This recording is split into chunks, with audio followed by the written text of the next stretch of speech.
Olá pessoal, tudo bem? Vamos falar hoje sobre o mandado de segurança. Eu já gravei alguns vídeos anteriores onde eu já abordei as vantagens do mandado de segurança. E vou gravar outros vídeos também falando sobre o mandado de segurança, porque é uma ação muito utilizada por nós advogados tributaristas. E o assunto específico da aula de hoje é sobre a questão da compensação tributária no mandado de segurança e da prova pré-constituída no mandado de segurança. A compensação tributária está prevista na súmula 213 do STJ, com a seguinte redação: o mandado de segurança constitui ação adequada para a declaração do direito à compensação tributária. Então, essa é uma grande vantagem do mandado de segurança. Você ter direito a se compensar. Então, você tem que tomar um certo cuidado com essa questão da compensação tributária. Por quê? Porque você tem que deixar bem claro ao judiciário que você está entrando com o mandado de segurança porque houve, evidentemente, aqueles requisitos, ferimento a direito líquido e certo, e que o seu objetivo com relação à compensação é que o judiciário apenas declare que você tem direito à compensação tributária. O que será feito por você, pelo seu cliente no caso, é após o trânsito julgado daquela sentença perante a Receita Federal. Quando a própria Receita Federal, quando você apresentar aquele documento, é a Receita Federal que vai analisar todo aquele seu crédito, ver a questão de se seu crédito está certo ou não, quais são os juros que vão ser colocados sobre aquele seu crédito, o período que você está sendo utilizado está correto ou não. Você atribui essa responsabilidade à Receita Federal. Você tem que entrar com o mandado de segurança, juntar a prova que você é credor tributário. Nesse caso da compensação, só é necessária a prova que você é credor, ou seja, um documento ou outro que prove que você, durante aqueles últimos 5 anos, vem recolhendo aquele determinado tributo que foi considerado indevido, e você pede que o judiciário apenas declare que você terá direito à compensação tributária de acordo com a súmula 213 do STJ. Quando então, após o trânsito julgado da sentença, você irá na Receita Federal, o seu cliente, e vai apresentar toda aquela documentação exigida pela Receita Federal, irá preencher requerimento, vai colocar o número do processo dizendo que já foi declarado o seu direito à compensação, vai apresentar essa documentação perante a Receita Federal e caberá à Receita Federal a análise se seu crédito está correto ou não está correto, o período que foi utilizado e tudo mais. Por que eu estou falando isso, pessoal? Porque existe uma decisão do STJ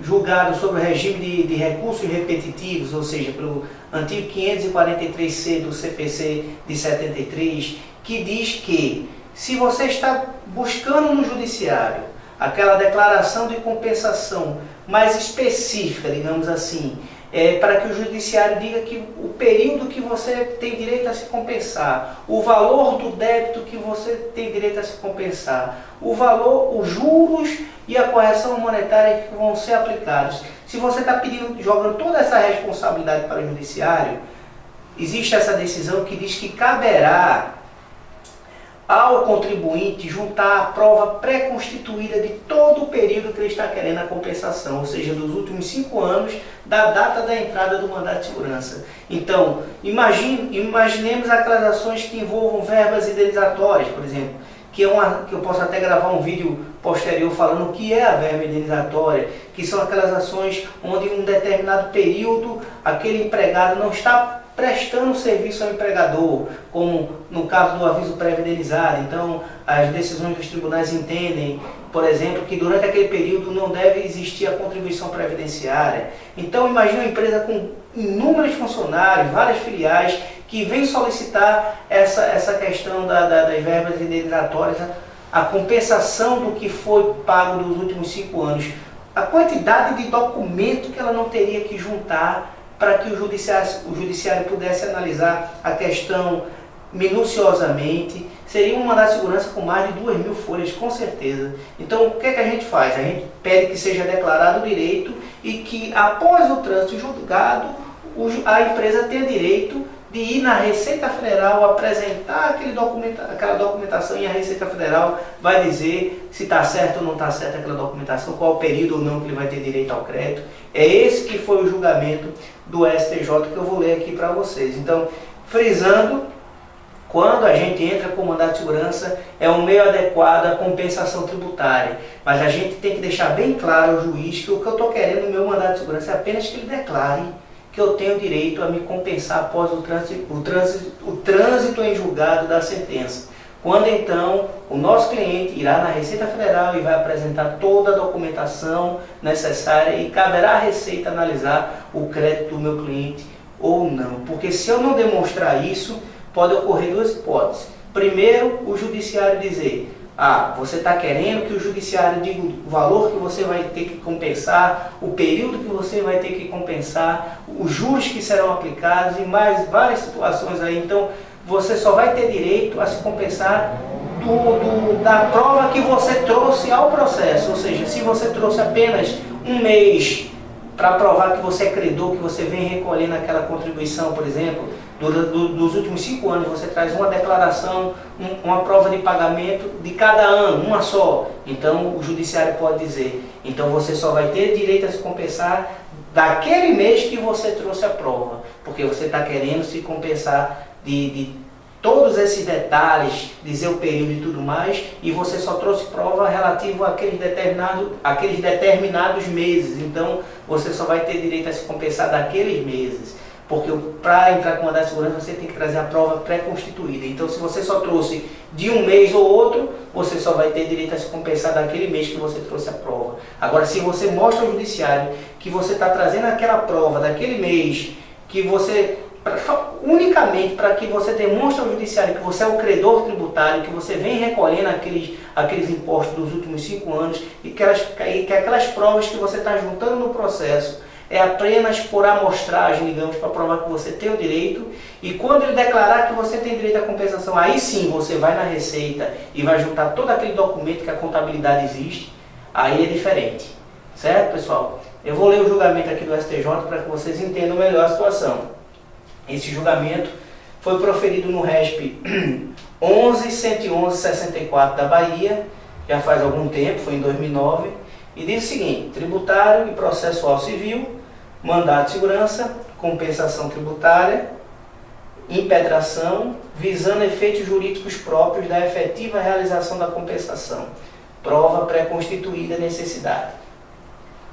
No que se refere a mandado de segurança sobre compensação tributária, a extensão do âmbito probatório está intimamente relacionada com os limites da pretensão nele deduzida.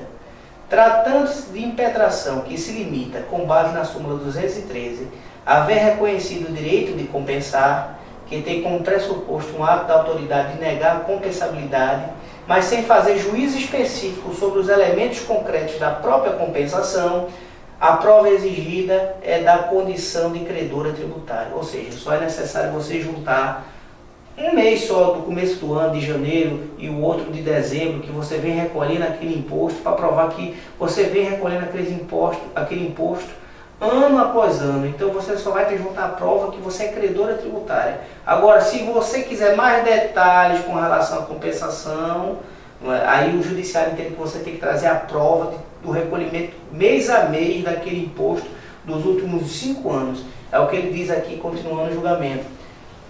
Todavia, será indispensável prova pré-constituída específica quando a declaração de compensabilidade, a impetração agrega a pedido de juízo sobre os elementos da própria compensação, por exemplo, reconhecimento do indébito tributário, que serve de base para a operação de compensação, acréscimo de juros e correção monetária sobre ele incidente, inexistência de prescrição do direito compensado, ou B, pedido de outra medida executiva que tem como pressuposto a efetiva realização da compensação, por exemplo, expedição de certidão negativa, suspensão da exigibilidade do crédito tributário contra os quais se opera a compensação.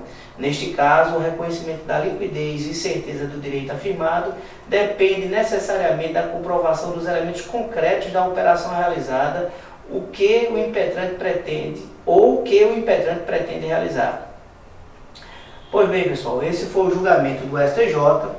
E por fim eu trago aqui um julgamento para vocês, proferido pela Justiça Federal de Alagoas em um mandado de segurança nosso, que envolve a questão da exclusão do ICMS da base de cálculo do PIS e da COFINS, que foi um julgamento até recente, não é do STF, eu já gravei várias vezes falando sobre isso, onde o juiz foi bem claro na parte dispositiva da sentença ao afirmar que o nosso cliente estava apenas pleiteando que o judiciário dissesse que ele tem direito a se compensar. Quando então ele irá na Receita Federal, vai apresentar toda a documentação e a Receita Federal terá competência para analisar aquela documentação apresentada por ele. Eu só quero, no meu mandado de segurança, que ele diga que aquele recolhimento é indevido e no final ele diga: você vai ter direito a se compensar nos termos do enunciado da súmula 213 do STJ.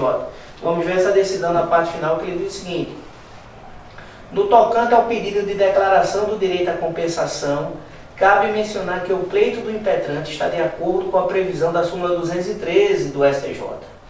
Tal declaração, contudo, há de ser feita apenas em tese, ou seja, tão somente para afirmar que o impetrante pode vir a compensar os valores pagos a maior nos últimos 5 anos anteriores ao juizamento do mandamus e durante o trâmite da ação. O critério de apuração dos valores, o preenchimento dos demais requisitos previstos em lei e o procedimento escapam por completo aos limites do mandado de segurança, que não é substitutivo da ação de cobrança de acordo com a súmula 269 do STF, nem pode ter fase executiva visando liquidar valores ou discutir questões que ultrapassam o conteúdo estritamente mandamental da sentença. Isso aqui foi um processo eletrônico da Justiça Federal de Alagoas. Resumindo tudo que eu disse até agora, o mandado de segurança é extremamente importante por inúmeras razões. Eu já gravei vídeo falando sobre isso. E uma das principais características do mandado de segurança é que cabe a compensação tributária no mandado de segurança. Mas essa compensação tributária eu tenho que demonstrar ao judiciário que eu só quero que ele declare que eu tenho direito a compensar. Quando, após o trânsito em julgado, a empresa irá na Receita Federal, vai juntar toda a documentação exigida e caberá à Receita analisar se aquela documentação está correta, o período está correto, os trâmites legais estão corretos, caberá à Receita. Eu só quero que o judiciário declare. E para isso eu só preciso juntar a prova da minha condição, da condição do meu cliente, no caso, de credora, ou seja, que ela vem recolhendo aquele imposto dos últimos 5 anos. Para isso eu só junto um recolhimento de janeiro e um de dezembro de cada ano, dos últimos 5 anos, já é suficiente. Agora, se eu deixo a entender ao judiciário que eu quero que ele dê uma sentença mais ampla no mandado de segurança, dizendo qual vai ser os valores que vão ser compensados, os juros que vão ser aplicados, o período que vai abranger essa compensação, aí o judiciário entende, de acordo com esse entendimento do STJ, que eu tenho que juntar a prova pré-constituída de mês a mês dos últimos 5 anos do período que eu pretendo ser compensado. Porque se eu não fizer isso, ele vai dizer: você só vai ter direito a se compensar dos meses, dos comprovantes, daqueles meses que você juntou no processo. Ou seja, se eu juntei um de janeiro e um de dezembro, eu só vou ter direito a me compensar daquele mês de janeiro e o mês de dezembro, e os outros não. Então a gente tem que tomar muito cuidado com relação a isso. Ok, pessoal? Essas considerações são muito importantes para quem atua no dia a dia, impetrando o mandado de segurança, como a gente faz sempre aqui no escritório. Lembrando a vocês que estamos com o nosso 17º curso de Direito Tributário, que acontecerá aqui no escritório no meados de setembro, início de outubro. Vai envolver questões de contabilidade, questões práticas de processo administrativo tributário, a lei da execução fiscal com várias questões práticas, análise de petições, mandado de segurança, toda a legislação a gente vai analisar, ação anulatória de débito fiscal, tudo envolvendo a questão prática do dia a dia do advogado tributarista. Nós criamos também uma fanpage agora, RP Tributário. Se vocês puderem seguir essa fanpage, deixarem seus comentários, nós também estamos jogando todos esses vídeos lá agora, bem como meu canal Ricardo Piedade Tributário. Ok, pessoal? Curtam o vídeo, deixem suas mensagens, se for relacionado ao assunto eu responderei a todas elas. Não esqueça de compartilhar o vídeo com seus colegas e até o nosso próximo encontro, se Deus assim permitir. Obrigado.